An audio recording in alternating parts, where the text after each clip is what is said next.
Sejam bem-vindos a mais um Café com Resenha, um dos primeiros do nosso ano de 2020, um ano que promete muito, que eu tenho certeza que será um ano abençoadíssimo. E hoje nós temos o prazer de recebermos aqui para trocarmos uma ideia, regado a um café aqui na The Best Coffee, a nossa cafeteria, na recepção do prédio do Instituto Beneficente Batista Monte Hermão. Hoje o programa está internacional. Estou recebendo aqui um grande amigo, pastor Davi Moura. Meu amigo, seja bem-vindo. Obrigado. Pastor Davi Moura, vou apresentar a vocês ele de uma maneira bem peculiar, né?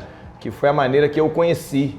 Trouxe num dos aniversários de Monte Hermão o cantor Sérgio Lopes, amigo nosso, e Sérgio iria cantar e pregar. E o louvor está correndo, né? E a banda do Sérgio está se preparando e tal, os músicos. E aí Sérgio vira do meu lado e diz assim: Humberto, não sou eu que vou pregar não, quero te apresentar um pastor. E eu, à época, o templo da Igreja Batista Monte Hermão era aqui, né, onde hoje é o Instituto. E aí ele vai e me aponta para o pastor Davi Moura. E Davi estava com sandalhão, calça jeans e camisa de malha. Eu olhei e falei: pô, Sérgio, não é não. É ele? Aí o Sérgio disse: Humberto, escuta o homem, depois você me fala. Bom, assim começou uma história de amizade, alguns anos atrás, acho que 5, 6 anos atrás, ou mais do que isso. É por aí. Mas, porque só 7 anos... Só 6,5 temos no Templo Novo. Eu já te conheci um pouquinho antes. Então coloca aí uns 7, 8 anos no mínimo. 8 anos no mínimo. Que começou essa amizade linda aqui, de uma pessoa que eu tenho muito prazer de conviver, de compartilhar sonhos, experiências espirituais, também às vezes experiências pessoais da minha vida. Alguém que eu confio muito, que é um homem de Deus. Ele vai dar uma saudação, nós vamos começar essa entrevista, esse bate-papo aqui que vai enriquecer muito a vida. Meu amigo Sérgio, pastor Davi Moura. Eu estou muito alegre de estar aqui, meu querido mano, porque a gente está invadindo a casa das pessoas agora. É verdade. E a expectativa é que uma palavra de vida flua nessa conversa, que a gente seja instrumento de Deus para abençoar. A gente não sabe nem qual é a cor do olho de quem está vendo. É verdade. Mas a gente espera realmente que Deus faça algo muito legal. Aqui o ambiente está familiar. Familiar. Tem até uma rabanada aqui, um cafezinho. Rabanada, aguinha com gás para, conforme a pastora Neide falou, abrir as papilas degustativas. É isso aí. Então eu estou muito feliz e estou muito alegre de estar aqui, mais uma vez, recebendo um convite para estar com meu amigo. E a proposta do programa Café com Resenha sempre é uma conversa descontraída. Isso. Mas, às vezes, informal, não é? Por este apresentador, pelo perfil do apresentador, mas é uma proposta também nossa, né, desse programa, minha, do Alberto Miguel, que é o produtor, que é o culpado de tudo de errado que der aqui, a culpa é dele. E, na realidade, a proposta do programa sempre foi essa, um bate-papo, uma conversa, e procurando sempre levar as pessoas também a algum tipo de ajuda, seja em que área for. E agora você está na terra da Reforma Protestante, não é isso? Lá onde começou a história toda. Você está na terra onde a nossa história, não é, dos protestantes começaram. Exatamente. Como é que está sendo essa experiência? Está lá 2 anos, 4 anos. 4 anos. A gente imagina... Parece que você foi ontem, Davi. 4 anos já. Pois é, já tem 4 anos.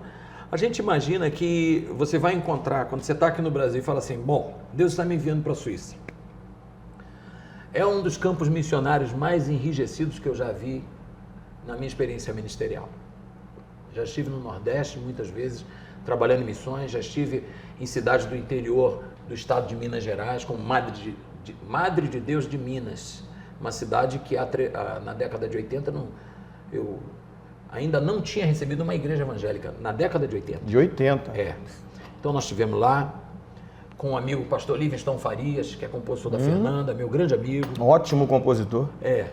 E vendo a realidade da Suíça, daqui, sem ter ido, a gente achava que ia chegar lá e ia encontrar igrejas pulsantes, vivas.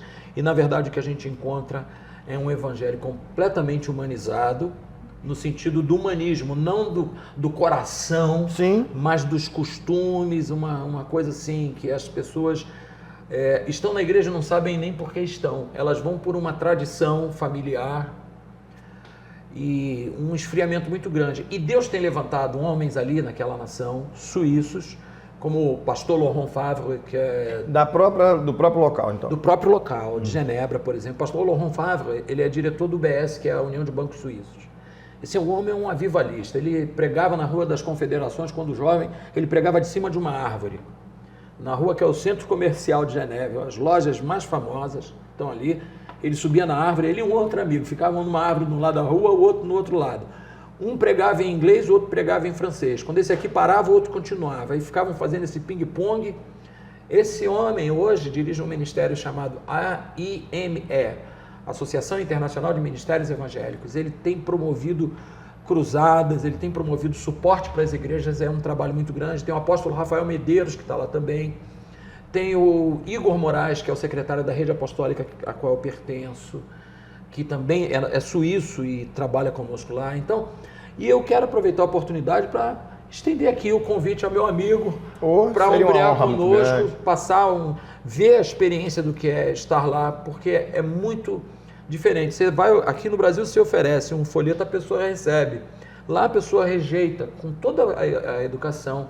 Se você oferece um folheto, isso aqui é uma porção da palavra de Deus, a pessoa olha para você e não pega. Davi, o que você pode entender, qual é o entendimento que você tem, como é que você consegue fazer a leitura de um local onde foi a origem da Reforma Protestante, o marco da história, como é que pode retroagir tanto espiritualmente? Porque história é história, sim, não é isso? Sim. Eu até acredito que a questão histórica, quando é muito valorizada, ela leva mais para o humanismo do que para o lado espiritual. Sim, sim. O que você acha que se deve? Olha, vou trazer uma alegoria muito simples. Digamos que eu fosse um homem muito rico e eu deixasse uma herança para o meu filho. O que ele precisa fazer? Ele já não teve que trabalhar para juntar esse capital.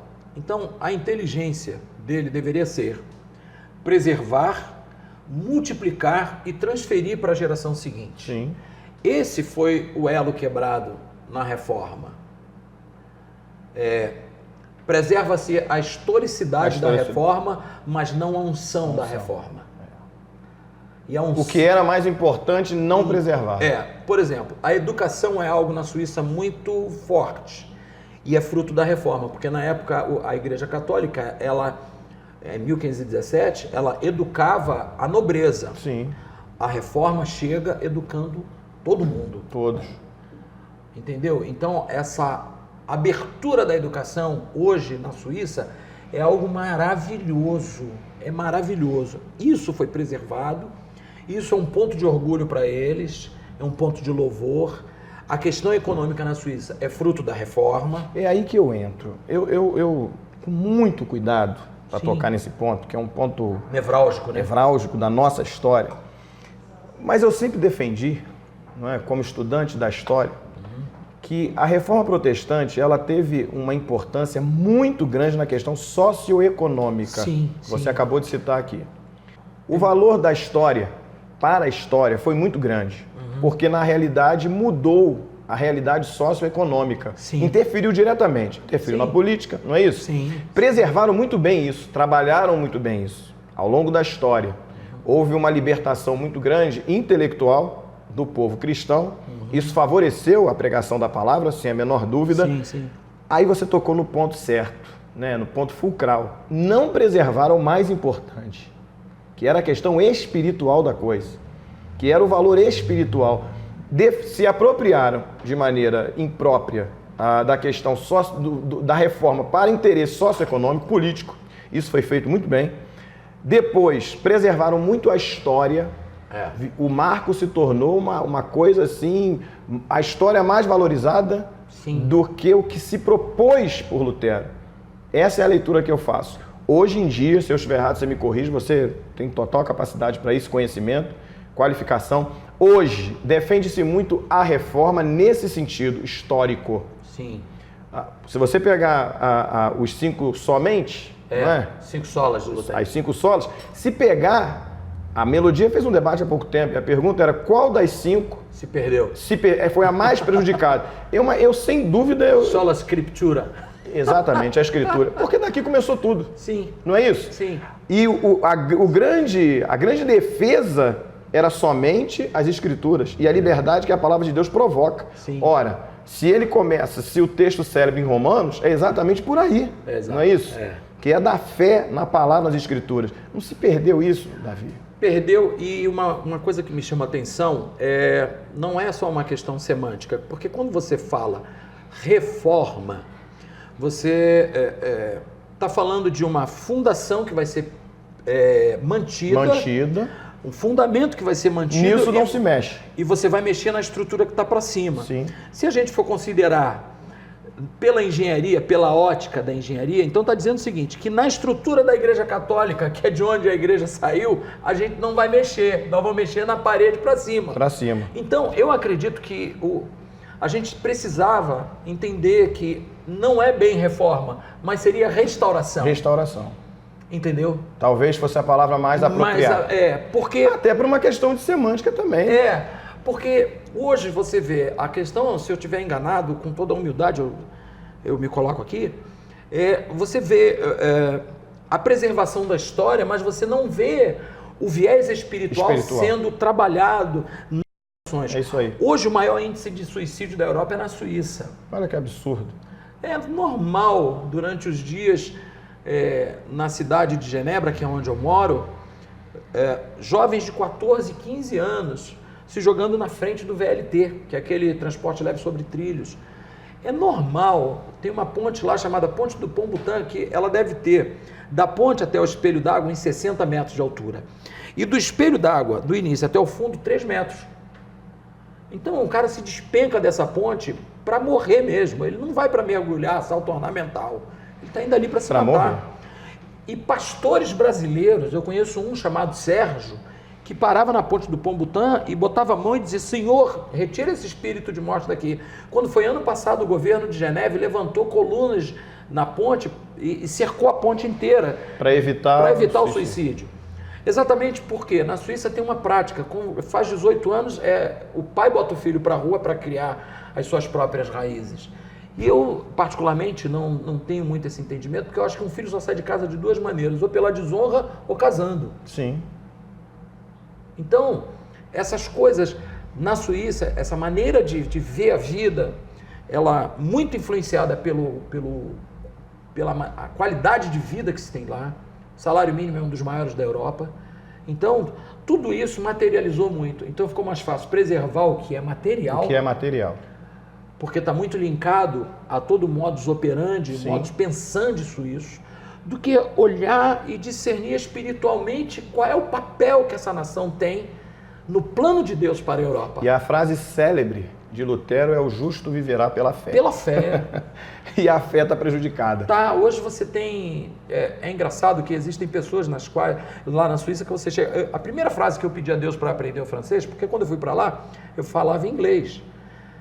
Porque é a capital da ONU, inglês é uma língua corrente, mas eu percebi que eu precisava falar em francês. E eu com 49 anos na época, para aprender francês com 49 não é a mesma coisa de 15, né? E eu pedi a Deus: Senhor, me dá o francês. E a primeira palavra que eu preciso aprender é Deus te abençoe. E foi o que eu aprendi primeiro. Então eu chegava no mercado... E como é que se pronuncia? Dieu vous bénisse. Eu chegava no mercado... Aprendeu aí, Miguel? Eu comprava uma comida para levar para casa. E quando eu passava no caixa, eu pagava, olhava para a pessoa e dizia: Dieu vous bénisse. E a pessoa parava, olhava para mim e dizia: Deus, o que é Deus? Olha. Dieu, c'est quoi ça? O que é isso? Então, para mim era muito chocante ver no país da reforma esse tipo de resposta na geração da pós-modernidade. E aí mostrou para mim a urgência da pregação do evangelho. Então hoje a gente se associa a alguns ministérios lá, tem uma rua em Genebra que é só de prostitutas. É uma parte chamada Paqui, é um bairro que tem na capital, que é onde a prostituição é livre, tem mulheres despidas em vitrines. No inverno, eu, minha esposa, o pastor Marc Tissot, juntamente com sua esposa, a gente pega um carrinho com chocolate, biscoito e bombom, chocolate bem quente, temperatura assim, 2 graus, -3, a gente sai com aquele carrinho, abordando as prostitutas na rua: você quer um café, você quer um chocolate, e a gente dá esse alimento para elas, um biscoito, e logo em seguida nós liberamos uma palavra e uma oração. E Deus tem usado o pastor Marc Tissot nesse ministério há algum tempo, a ponto dele começar a falar das meninas coisas da vida, assim, que ninguém sabia, só ela, Deus revelando, trazendo palavra de conhecimento. E muita gente tem sido arrancada da prostituição ali nesse trabalho. Então é urgente, é premente essa palavra da evangelização, e eu estou assim, me achando no lugar que Deus me colocou. E não é fácil, né? Não Você sair do seu país, né, do é. Brasil, que já tem uma característica completamente diferente, Exato. para viver nessas circunstâncias na Europa. Você está no teu idioma aqui, né? Dá vontade de voltar? Olha, eu tenho 3 netos. Eu tenho Samuel, que é um profeta.